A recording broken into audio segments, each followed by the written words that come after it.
चलिए आपको सीधे ले चलते हैं मुख्यमंत्री निवास, जहां मुख्यमंत्री भूपेश बघेल पत्रकारों से चर्चा कर रहे हैं। राम वन गमन, पर्यटन परिपथ और कौशल्या माता मंदिर चंदखुरी के विषय पर पत्रकारों से चर्चा की जा रही है।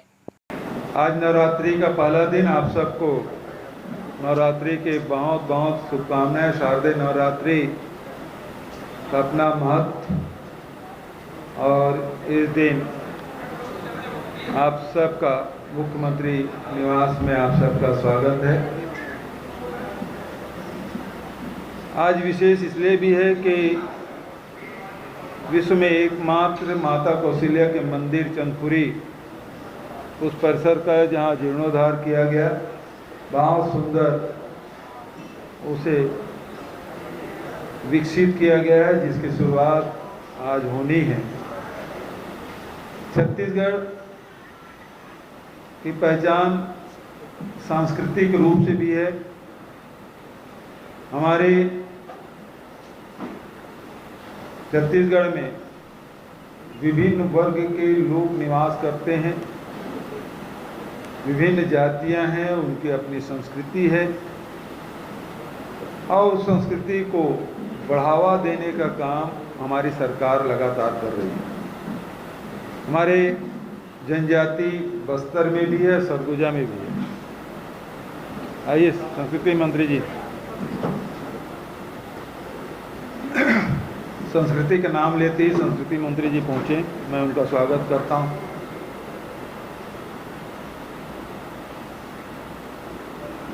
उन जनजातियों के जो जीवन शैली है, उनके अपने जो आस्था के केंद्र हैं, उन सबको संरक्षित करने का काम, उसे विकसित करने का काम, उसमें सहयोग देने का काम छत्तीसगढ़ सरकार कर रही है। दूसरी तरफ आप देखेंगे कि छत्तीसगढ़ में सिरपुर जैसे बहुत बड़ा बौद्ध सर्किट आपको दिखाई देगा, जो हिंदुस्तान में इतना बड़ा और कोई बौद्ध मठ नहीं है जितना कि हमारा सिरपुर में। इसे विश्व के मानचित्र में लाने की दिशा में छत्तीसगढ़ सरकार काम कर रही है। हमारे बहुत सारे चारों तरफ देवियों का वास है, चाहे वो रतनपुर हो, चाहे दंतेश्वरी हो, चाहे वो बमलेश्वरी हो। तो रतनपुर के महामाया से लेके बहुत सारे हमारे देवी विराजे हैं। यहाँ शिव भक्ति भी है, यहाँ देवी शक्ति के भी उपासक हैं। तो बौद्ध के भी मानने वाले यहाँ रहे हैं, जिसकी चिन्ह आपके सिरपुर में दिखाई देता है। भगवान राम का जब वनवास हुआ तो 14 साल में अधिकांश समय हमारे छत्तीसगढ़ में गुजारे। जहाँ कोरिया के हरचौका से उसकी यात्रा शुरू होती है, वो फिर सरगुजा होते रायगढ़ से फिर चांपा जांजगीर के श्री नारायण होते हुए राजीव लोचन और कोरिया से लेके बस्तर तक उनका प्रयास के चिन्ह मिलते हैं। जनश्रुतियाँ भी है। 75 स्थान उसमें चिन्हित भी किया गया है, जिसमें से 9 स्थान इस साल हमने विकसित करने का फैसला किया, जिसमें सबसे पहले चंदखुरी का निर्माण कर रहे हैं, जिसमें 136 करोड़ 55 लाख रुपए की राशि व्यय होना अनुमानित है। वो राशि बढ़ भी सकती है, लेकिन हम सभी, हमारे जितने भी धरोहर है, पौराणिक ऐतिहासिक जो धरोहर है, हमारी जो मान्यता है, हमारी जो जनश्रुति है, सबको हम संरक्षित करने का काम कर रहे हैं। तो इसी कड़ी में आज चंदखुरी में बहुत ही माता कौशल्या के मंदिर, मूर्ति तो पहले से बनी हुई थी, मंदिर भी था, उसके जीर्णोद्धार किया गया। जो तालाब है उसे बहुत सुंदर विकसित भी किया गया, और उस एरिया को बहुत बढ़िया सजाने का काम किया गया। बाईसीट एरिया भी आ गए हैं। आरंग क्षेत्र में ही चंदखुरी गांव है, और उसमें हम लोग आज इसकी शुरुआत करेंगे। तो माता कौशल्या, क्योंकि दक्षिण कौशल है, माता कौशल्या के मायके है, इसलिए राम को छत्तीसगढ़ के लोग भांचा के रूप में देखते हैं। हम भांचा मानते हैं। उम्र में मामा कितना भी बड़ा हो,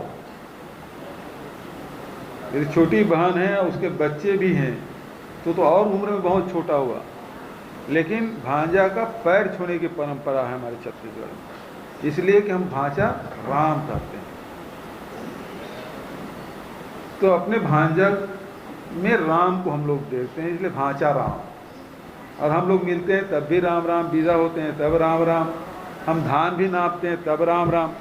पहले सबसे पहले राम, और फिर रामनामी आपने देखा होगा पूरे शरीर में राम राम का गुदना, यह और हिंदुस्तान में और कहीं नहीं मिलेगा, हमारे छत्तीसगढ़ में ही मिलेगा। पूरे शरीर में कोई मंदिर बना लिया उन्होंने, पूरा राम राम, पूरे सर से लेकर पैर तक।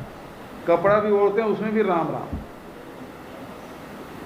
तो हमारे संस्कृति में रचा बसा है, और उसे हम सब छत्तीसगढ़ में भगवान राम को भांचा राम के रूप में, बनवासी राम के रूप में, सबरी के राम के रूप में हम लोग जानते हैं, मानते हैं, पूछते हैं, और अपना एक रिश्ता हम सबके साथ है। तो आज रामनवमी के पुनः आप सबको बधाई और शुभकामना देते हुए सब लोग अब वहाँ चंदखुरी जाने के लिए सब विधायक साथी लोग सब आते जा रहे हैं। मैं सबका स्वागत करता हूँ। केशकाल के विधायक भी आ गए हैं, नारायणपुर के भी विधायक पहुँच चुके हैं, तो सब साथी लोग आते जा रहे हैं, मैं उन सबका स्वागत करता हूँ। आप सबके तरफ से कोई सवाल हो, ये वहाँ चंदखुरी में 3 दिन का कार्यक्रम होगा, जिसमें हमारे राष्ट्रीय स्तर के भी कलाकार होंगे, हमारे छत्तीसगढ़ के भी कलाकार होंगे, रामायण मंडलियाँ भी होगी, और 3 दिन तक के बढ़िया कार्यक्रम, बहुत ही सुंदर प्रस्तुतियाँ होंगी। आप सब उसमें आमंत्रित हैं। और क्योंकि शारदीय नवरात्रि है तो सेवा गीत भी होगा, राम भजन मंडलियाँ भी आएगी, मानस गान के टीम भी लोग आएंगे।